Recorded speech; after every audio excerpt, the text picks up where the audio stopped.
Бәріне сәлем достар, сіздермен мен Меоти.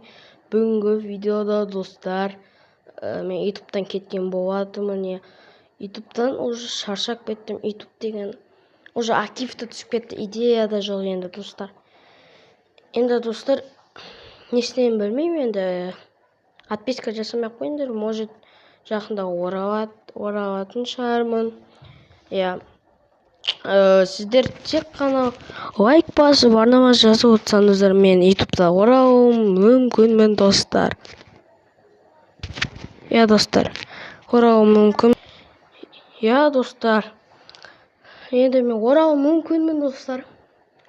Айтпақшы келе жатқан жаңа жылдарыңызбен. Иә достар, арнадан кетемін мен. Может басқа канал ашатын, бірақ сіздер подписка жасамаңыздар достар. Мен оралам или оралмай, білмеймін енді. Сіздер актив көтерсеңіздер, осы видеоға 10 лайк жинап, просмотр 50 болса, жаңа видео шығады достар. Лайк басып арнама жазыңыздар. Сіздер тек қолдап отырыңыздар, сонда жақсы видеолар шығатын болады достар. Бізде қазір 14 подписчик, рахмет достар, 14 подписчик актив, бірақ жаман болып тұр.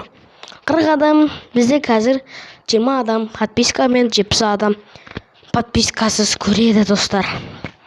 Енді оны білмеймін достар.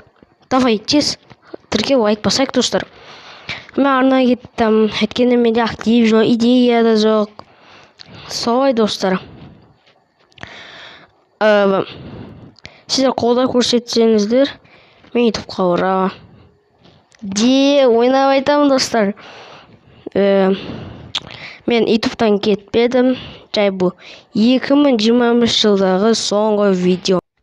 Я достар, мен ютубтан кеткен жоқпын. Бұл менің 2021-де ең соңғы видеом достар. Енді бұл видеоға енді бағана айтқандай 10 лайк жинап, 50 просмотр жинасақ, жаңа видео шығады достар. Ал достар, давайте достар, келесі видеода көріскенше. Давайте достар.